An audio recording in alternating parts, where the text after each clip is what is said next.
भगवान शिव का जन्म कैसे हुआ था, उनकी माता कौन थी और उनके पिता का नाम क्या था, उन्होंने किससे अपनी शिक्षा प्राप्त की थी और हमारे भोले बाबा के गुरु कौन थे, आइए जानते हैं आज के इस वीडियो में।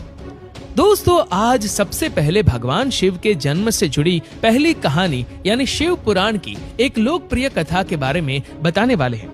शिव पुराण के अनुसार भगवान शिव को स्वयंभू माना जाता है, जिसका मतलब होता है कि भगवान शिव का जन्म स्वयं ही हुआ था।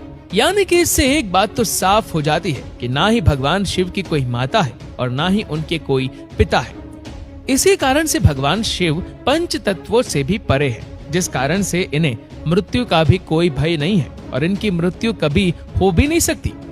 पर अब बात करते हैं विष्णु पुराण में बताई गई भगवान शिव के जन्म से जुड़ी हुई एक और कहानी के बारे में।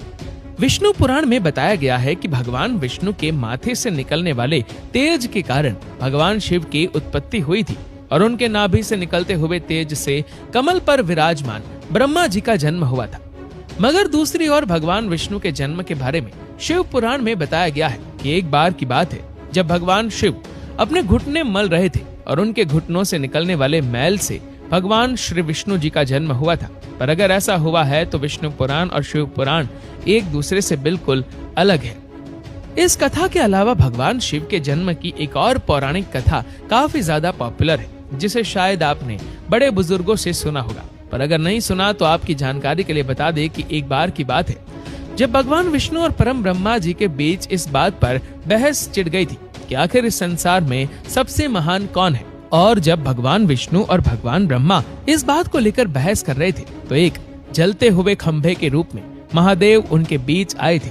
दोस्तों, वो दोनों इस रहस्य को नहीं समझ पाए और तभी अचानक से एक आवाज आई जिसने कहा कि जो भी इस खंभे का छोर ढूंढ लेगा वही सबसे महान कहलाएगा। ऐसा सुनते ही ब्रह्मा जी ने एक पक्षी का रूप लिया और खंभे का ऊपरी हिस्सा ढूंढने निकल गए। वही विष्णु जी ने वराह का रूप धारण किया और खंभे का अंत ढूंढने निकल गए।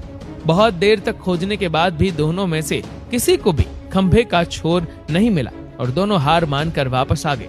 जिसके बाद भगवान शिव अपने असली रूप में आए और फिर भगवान विष्णु और ब्रह्मा जी ने यह मान लिया कि महादेव ही सबसे महान और शक्तिशाली हैं।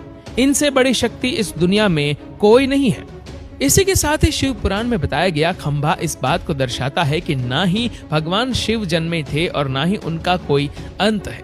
और एक कारण तो यही है कि भगवान शिव को स्वयंभू कहा जाता है, यानी भगवान शिव का अंत है ही नहीं, वे अमर है। अब हम बात करते हैं भगवान शिव से जुड़े एक ऐसे विषय के बारे में जो सबसे ज्यादा